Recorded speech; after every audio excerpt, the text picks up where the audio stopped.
दुल्हा देखे में छछूनर बीबी सुनर चाहिए, साला ऊपर से इनको फॉर्च्यूनर चाहिए, दहेज में बाबू को फॉर्च्यूनर चाहिए।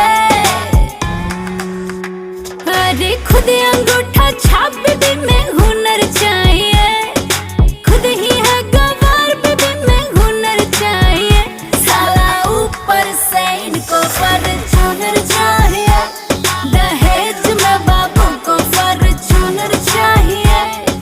मिलेगा ना? हाँ। और सरकारी नौकरी है। बीबी सांवली हो तो इनको गोरी चाहिए, अगर